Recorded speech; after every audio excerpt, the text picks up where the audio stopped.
Hey everybody, so I got a viewer request to do a video on water changes and the foods that I prefer, and I'll get into that in just a minute. But first I want to say, anyone who is interested in buying guppies, please check the description of the video. I'll have my email on there. You can contact me. I take PayPal, Venmo, and Zelle now. I prefer you buy directly from me rather than eBay, because eBay takes almost 15% of everything I sell. So if you're interested, please contact me and I will get back to you right away. So now on to water changes, now that I'm done self-promoting myself. Alright, so I'm going to show you a bunch of different tanks and the ponds outside and the tubs, and just tell you what I do, because I actually do different things for different tanks and the pond and so on. We can also start by, I actually do my live baby brine, which is one of my favorite foods, and I actually put that in this 20-gallon long. It's sitting on a broken, like, 2.5 gallon, I think it is, inside there, and it works out perfectly because it heats up the water, and I don't have to worry about any lights or anything. And I just, for my salt, I just take some water from my saltwater aquarium. There's Thor. Yeah. Hi, Thor. So, onto the water change. This is a 20-gallon long in my bedroom. What I do is I just take one of these drip acclimating tools here with some tubing, and I actually literally just put this out the window and I put it into a bucket, and then I use that to water the plants. And I do that just once a week. It's a 20-gallon tank, and there's not a ridiculous amount of fish in here. These are some nebula steels that I'm waiting to grow up so I can start selling those again. So let's move on to the fish room. Okay, fish room. I have an automated system on here. I actually got a lot of duckweed in these tanks, and unfortunately that kind of plugs up the auto water system, so I use these. I got these on Amazon. These are for blind people, so that when the water hits them, they make a noise. So if I'm out in another room or doing something else, I can know that, oops, this one is not draining like it's supposed to, and I can just come over here,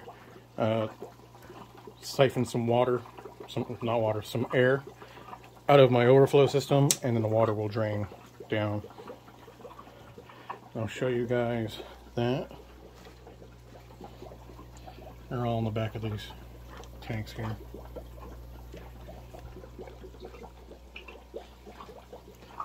And now we will move into the living room.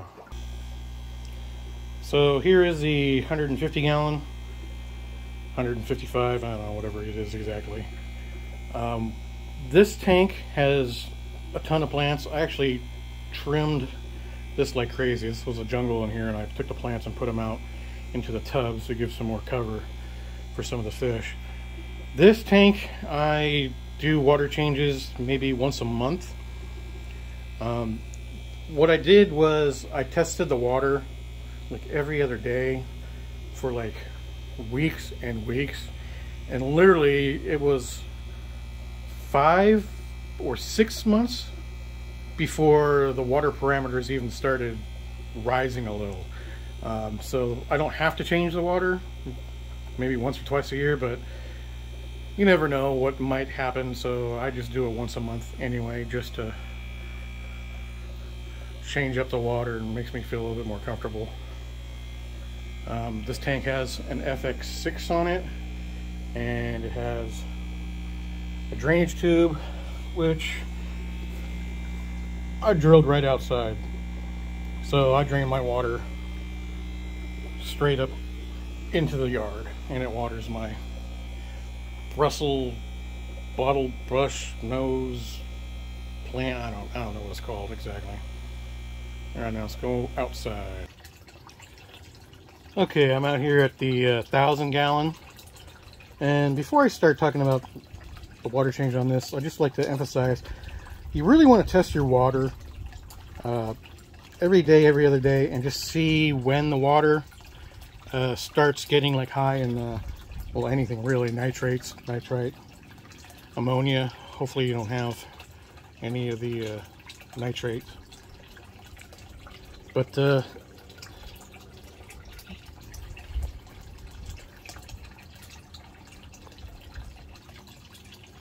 sorry about that, I had to sneeze real quick. So hopefully you don't have any ammonia, or not a high ammonia, and no nitrites in your water. Some nitrates are okay, you just don't want to be going like over like 40. On the pond, I never really changed water. I think I've done it once since I've had it set up. Yeah, I think once, maybe twice. The reason for that is I don't need to. Well, it's such a large volume of water, and even with all the animals in here, the readings are fine. If you look at some of my past videos, you can see some of my readings because I come out here and just kind of randomly tested, see what's going on with the water. And I've never had any issues, and as you can see, my fish are very happy and healthy. And that's the main thing you want to do when you're doing water changes, is just make sure that the fish are doing good. If they're not doing good, then you probably need to do a water change, because almost every issue you have is going to be caused from having bad water. When I'm trying to help people, I'm always asking a lot of questions about the parameters, and I want to say 99% of the time it's something is wrong with the water, and the other 1% of the time it's the people don't actually even tell me what's the parameters are, which makes me think they're new and maybe they just don't know what to do yet. And crayfish always get in there eating all my plants whenever they can. I even tried to build these wonky things here just to stop them from getting to all my plants. Anyway, back to water changes. So check your water every couple days. Once the water starts getting some bad parameters, then you know that's how often you should be changing your water, at the very least. So that's a good rule of thumb, just to try to figure out, you know, hey, how often should I be changing my water? And I know everyone does it different, and everyone they got their own personal preference, and that's fine. Some people want to do it once a week. Some people want to do it once a month. Whatever works for you, it's fine, as long as your fish are nice and healthy. We'll go over to the tubs real quick.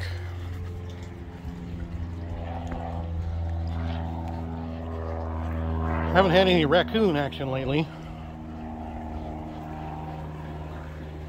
Can't see as well in here now with the top on. And I put this canopy up just to try to stop all the algae, and the plants are actually doing better now that they're not in direct sun for so often, and the algae's not going crazy. It is a little bit on this one because I actually had to put this back on because the sun is on here constantly. You can see a lot of algae growing in there. The tubs, I've never once ever did a water change on these tubs. I can't remember when I set them all up, but all I've ever done is just add more water to it. So all I've ever done is just top off these guys. So if you guys do have plants, I'll show you that real quick.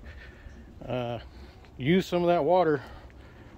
Grow some nice big tomatoes. I grow peppers and everything, and strawberries too. They all love that fish poopy water.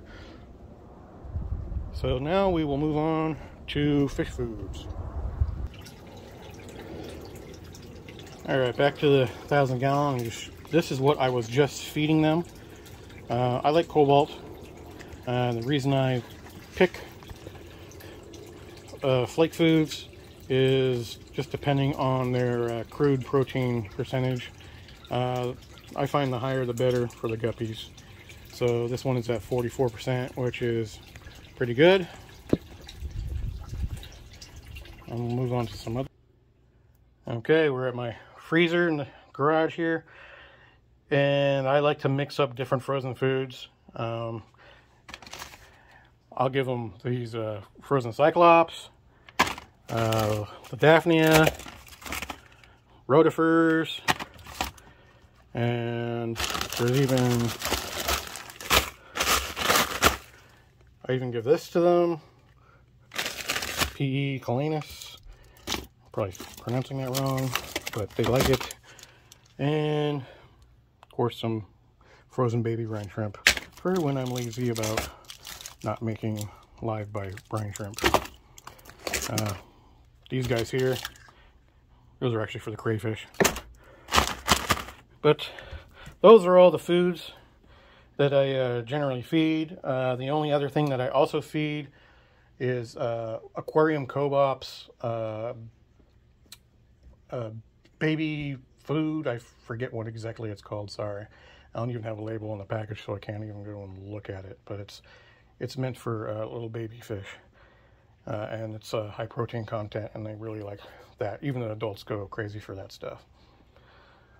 So that's what's going on here at the old house. Again, if you made it all the way through, thanks. I know I kind of ramble, but I'm just not editing anything, and I'm just shooting off at the mouth. So if you got any questions, be sure to ask, and I will do my very best to answer them all. If anyone else has any requests for videos, I can surely do that as well. And I hope you enjoy the guppies, and hope we get some more comments. You know, if you bought from me, you know, please let everyone know. I always appreciate that. I always get a couple people who are nice and kind to do that, including the backyard bear. He's a real good guy. All right, thanks everyone.